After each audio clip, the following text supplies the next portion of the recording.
In this episode, we speak to the Duke of Sussex. Harry served 2 operational tours of Afghanistan, one on the ground with the Household Cavalry, and the second as an Apache pilot in the Army Air Corps. Since leaving the Army, he has been a catalyst in the success of many military organisations, developing the veteran community, including the Endeavour Fund, Walking with the Wounded, and of course, the Invictus Games.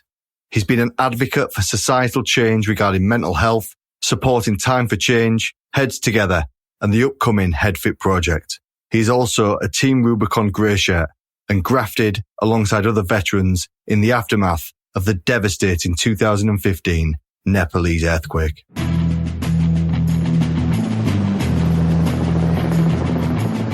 My name is Michael Coates. I'm a former firefighter and soldier. I run a veteran-owned business and I'm an ambassador for Lululemon. And it's in these episodes we bring together all of these communities to support society during the COVID-19 pandemic. We speak to experts, friends, and community leaders to talk about best practice, mental fitness, growth, and the facts. This is brought to you by the Declassified Network, and this is Declassified COVID-19.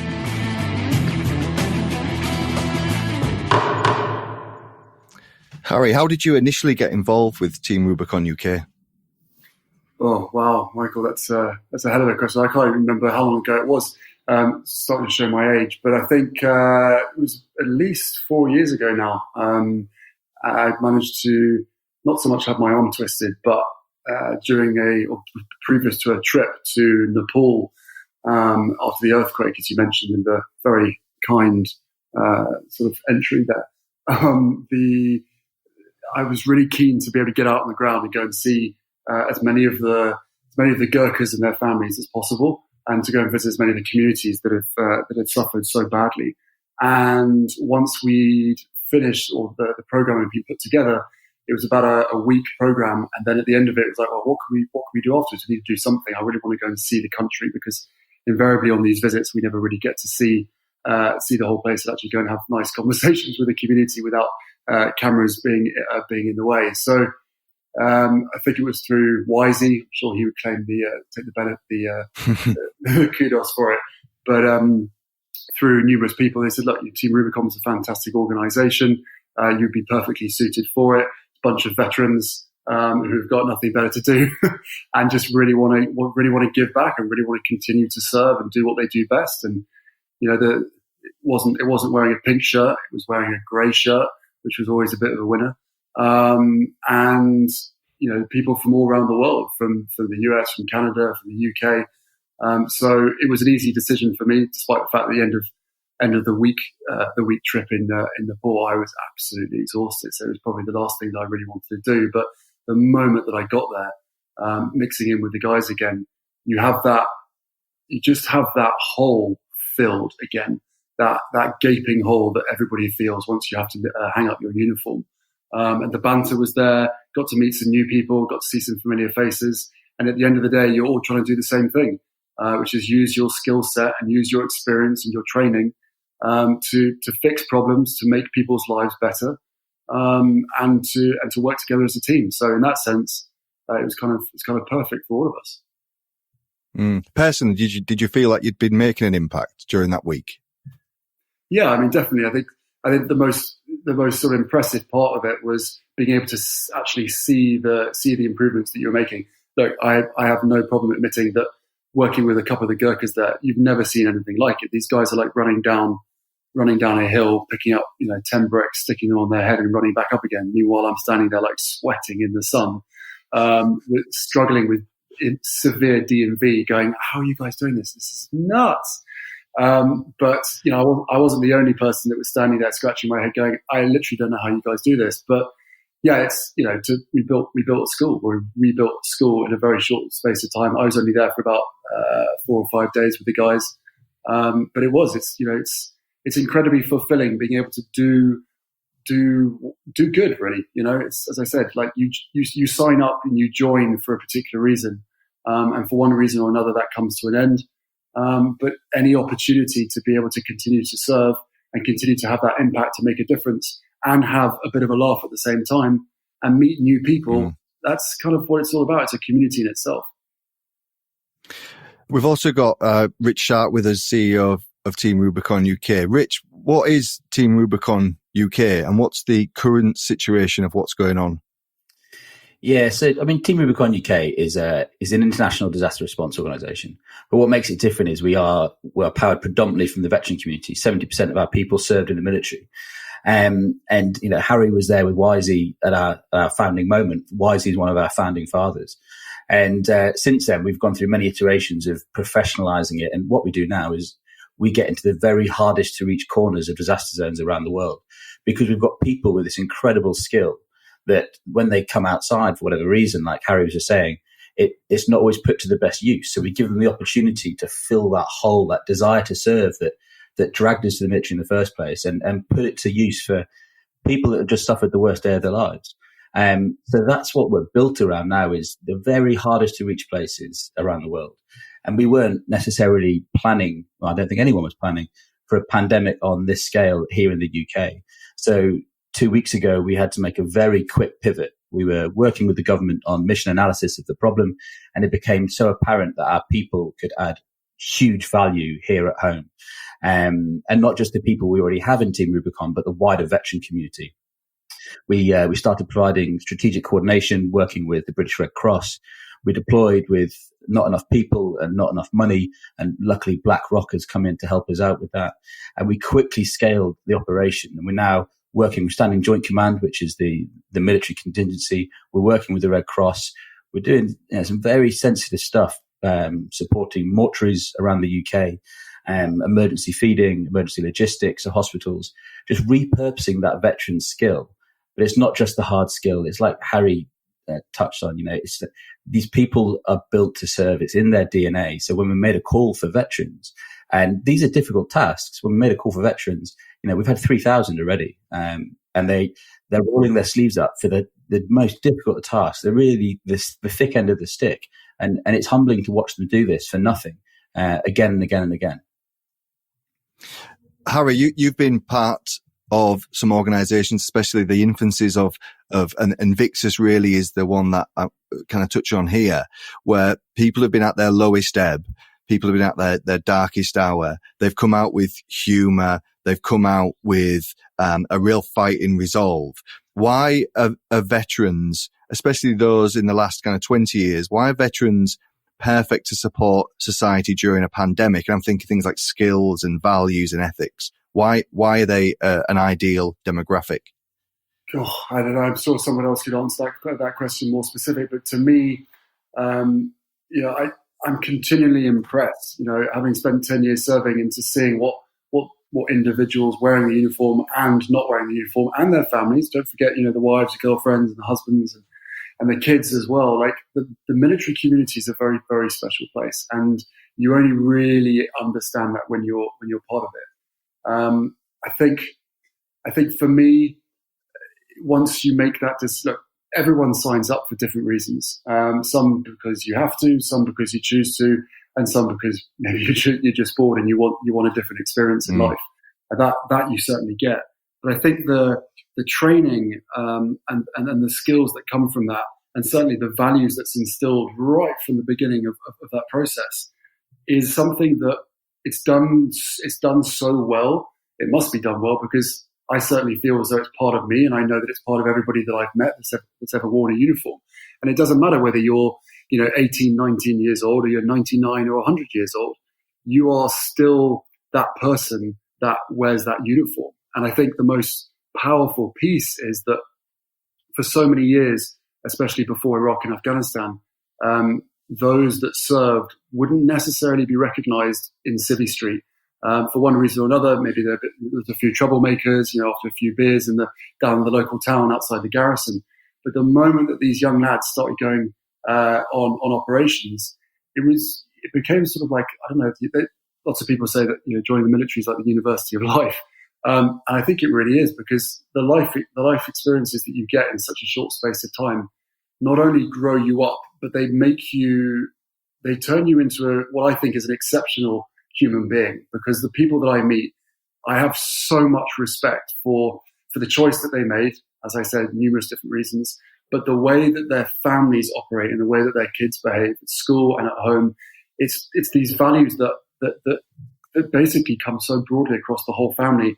It's remarkable. So I think in that sense, what we're seeing is while you're not wearing the uniform, you are still contributing to society in a way that has never been seen before, except in the last, probably 8 or 10 years. And I think people are really being recognised for that. In answer to your question, Michael, I think veterans. Look, veteran is a strange word because you talk about a veteran and everybody presumes that they must, have grey hair, loads of medals on their chest, and probably either in a bright red coat from Chelsea pensioners or something like that. But the reality is that now veterans, you can be a veteran even if you've served one day. So I think everybody that has served at some point, and obviously the longer you've served, the more impact that you have. But you represent something. You represent a community. You represent a certain set of values. And I believe that no matter whether you're wearing a uniform or whether you're not, those values will be with you for the rest of your life, and you want to do everything you can to give back. Rich, what roles are currently being filled, and the attributes that Harry's just mentioned and talked about, are they getting, and how are they getting utilised now? Yeah, so our main effort has been to support the incredible NHS.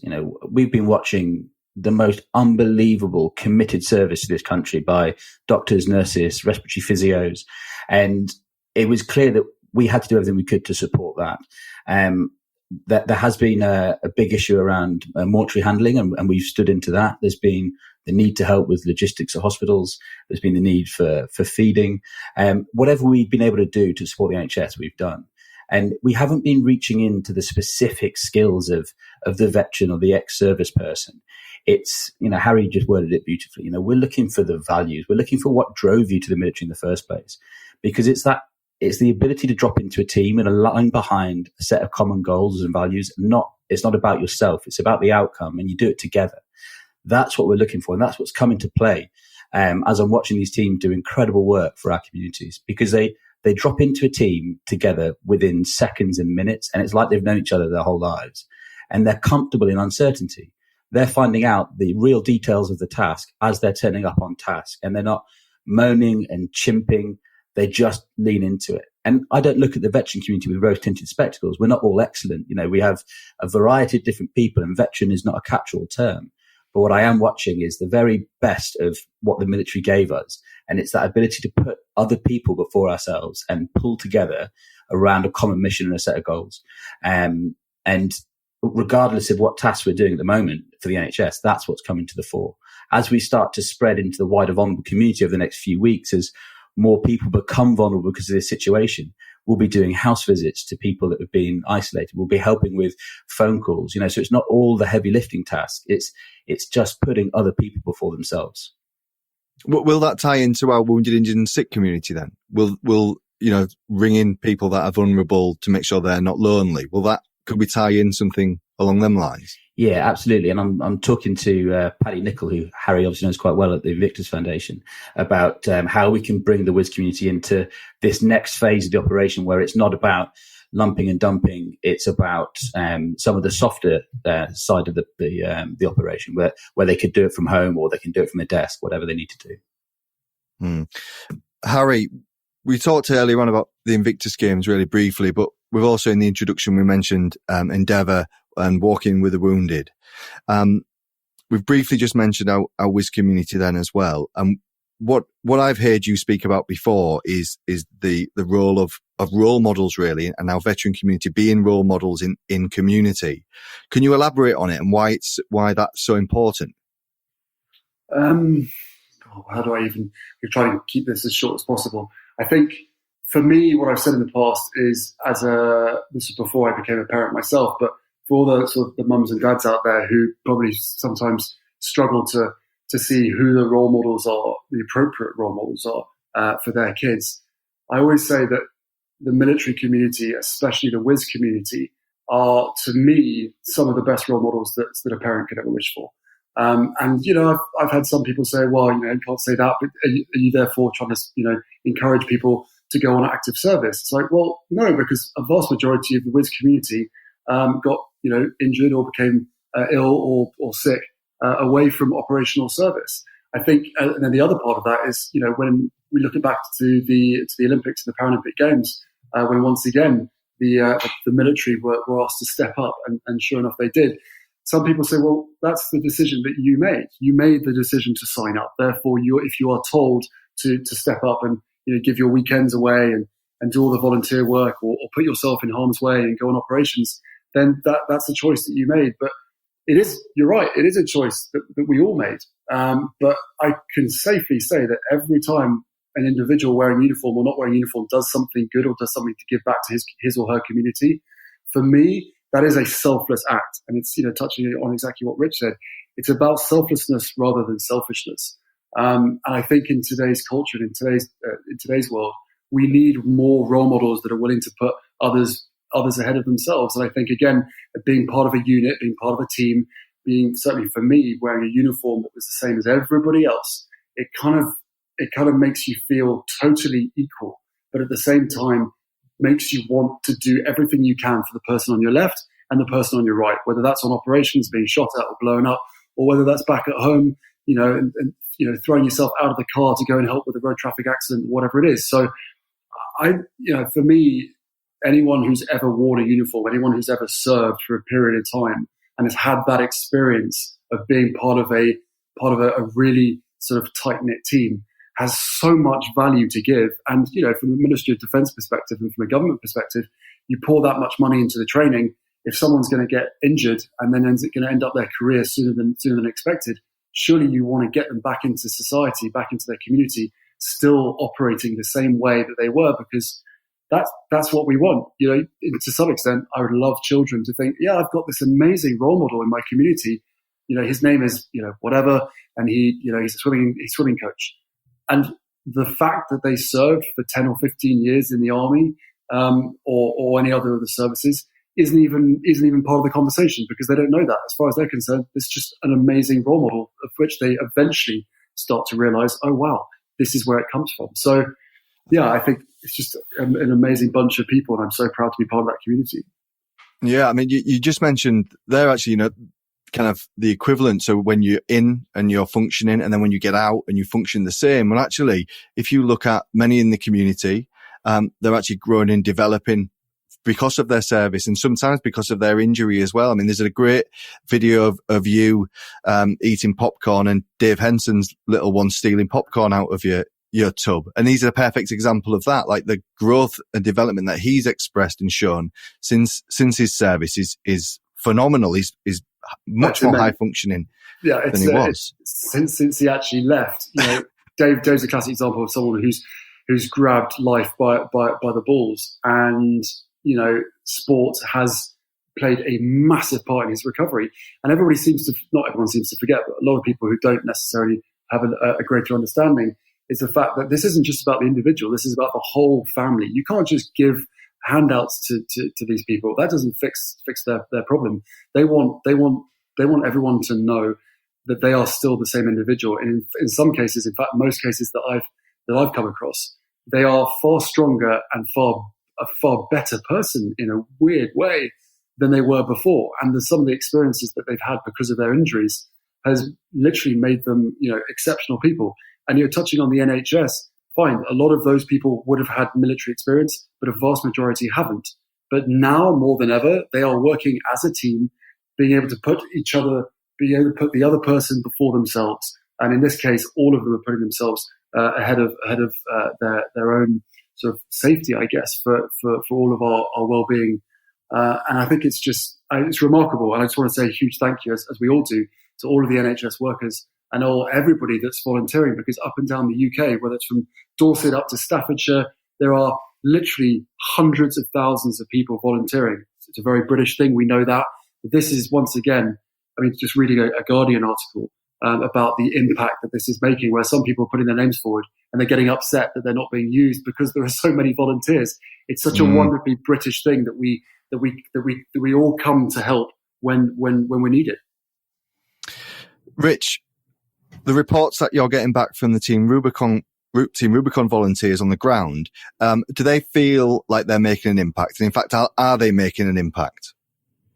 Yeah, absolutely. I mean, everything Team Rubicon UK does has a massive impact on the volunteer as well as the person that we're there to serve. Because I've heard all kinds of stories about them coming back from operations saying that this is the most important thing they've ever done, because they're doing it freely out of choice and are volunteering for this, and they're so connected to the people that they're serving. And of course, we're now doing it at home, and it's hard to understand the crisis when you're isolated, because we all have to isolate. But when you see the people that are suffering and you connect to it in that way, it's having a massive impact on our volunteers, a positive one, of course.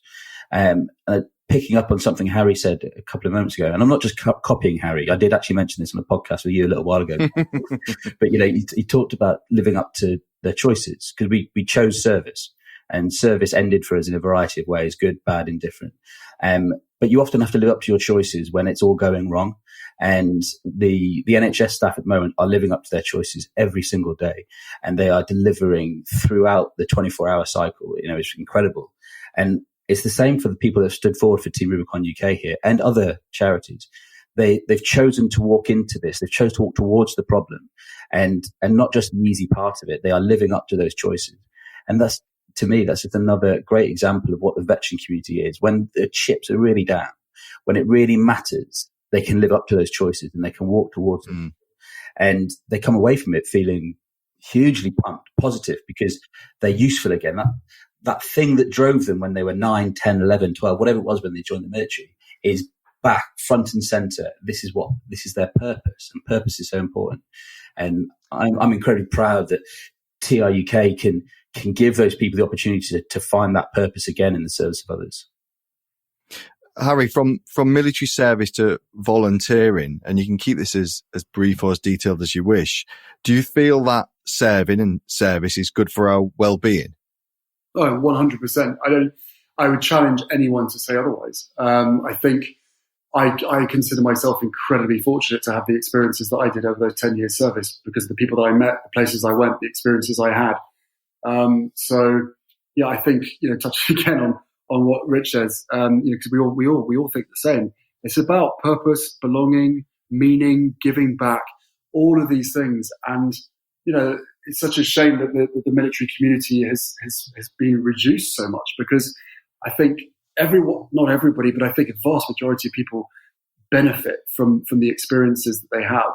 I'm not talking about necessarily those that have been injured on operations, despite the fact that a vast majority of them say, no, I have no regrets. I would still do all of that again, not just for myself, but I would do it for all my mates as well. I really, really enjoyed it, despite the fact that I'm now in the position that I'm in. So yes, without question, to help others, to give back, and to play a part in society and your community, and to be a good neighbor, makes you a better person, makes you feel better, is good for your well-being, is good for your mental fitness. That's fact. That's not even a myth. So the more that we can do it, the better. Rich, what's next for Team Rubicon UK, and how do the veteran community get involved? Well, firstly, I think it's cute that Harry and I are basically finishing those sentences now. I think we're basically best friends. What's next? I mean, the situation is dynamic. We're staying plugged in with the NHS main effort, supporting that however we can. We're staying tight with Standing Joint Command. But over this next 2-3 weeks, it's going to be very important that I work with the British Red Cross and the other voluntary community sector partners, looking into that vulnerable community now. People that weren't vulnerable 4 weeks ago are now vulnerable. There's communities around the UK without a voice. And that ranges from socioeconomic differences to refugees. There's going to be all kinds of vulnerability that starts appearing, and we need to be ready now to step forward into whatever that problem is. And we don't fully understand it yet, but we will walk towards it. So we're going to get much, much busier over the next 3-4 weeks. And I feel incredibly confident we can deliver it, because I know there's 2 million veterans in the UK, and there's a hell of a lot of skill and a lot of service there that will come forward. And what's the website? So if you're interested and you want to serve, it's www.teamrubiconuk.org, and it's a 2-minute sign-up process. Puts you onto a portal, and then you get notified of tasks in your region. The emails are coming thick and fast now. I'm on that mailing list. We've mentioned it several times, the veteran community and what is the veteran community. And this covers generations, ages, sex, race, religion. And right now we are seeing those that have serve again in some way, shape or form. You look at Captain Tom Moore, 99 years old, a World War II veteran, has just raised over 7 million for NHS charities. We've got people and members of organisations like Mission Motorsport creating PPE to safeguard those on the front line. Obviously Team Rubicon and all those amongst our communities that are giving back and actually doing something. You've got organisations and programs like HeadFIT, which we're going to go into in this podcast later on, with people like Dr. Vanessa and David Wiseman that we've mentioned several times, just doing amazing things. Harry, to finish up, are you proud to be a veteran, and are you proud to see how the veteran community is responding right now? Yes, hugely. As I said, towards the beginning, veterans of 18, 19 years old, or a veteran of 99 or 100, congratulations to Tom. I mean, I think what he's done is utterly amazing. It's not just what he's done; it's the reaction that people have had as well. I think is again just wonderfully British. And I'm honoured to be a veteran. I'm honoured to be part of that community. I'm honoured. I'm just so incredibly proud to see what these individuals, up and down the country and across the world are doing on a day-to-day basis. I think what has happened, especially in the UK, is, it's the very best of the human spirit. It's also proving that I think things are better than we're led to believe through certain corners of the media. Rich was touching on the isolation piece. It can be very, very worrying when you're sitting there and the only sort of information you're getting is through certain news channels. But then if you're out and about or you're on the right platforms, you can really sense this human spirit coming to the forefront. And I think the most important thing for me is that the veteran community will always volunteer. I think you coming together now with a group of people, like-minded people, I think is the perfect time to do that. And I think, I don't know, as I said, it just makes me incredibly proud to see the Brits stepping up like this. But I really, really hope that this keeps going after coronavirus and after this whole pandemic has come to a close, because once you've signed up, there's still going to be opportunities once this is all over. So, let's keep that going. And again, the youth engagement has been exceptional, specifically in the UK. Young people volunteering to help out the elderly, to help out their neighbours, to help out their community. That's what this is all about. It can bring out the best in us. And for those that have served, we can serve again. Rich, thank you so much for your time. Harry, thank you so much for your time. And we will leave it there. Just to finish up, if you want to visit the website for Team Rubicon, it is teamrubiconuk.org. We also mentioned HeadFIT, so watch out for that in the coming weeks. And social media, for us, it is at D-Class Network, and Team Rubicon is at Team Rubicon UK.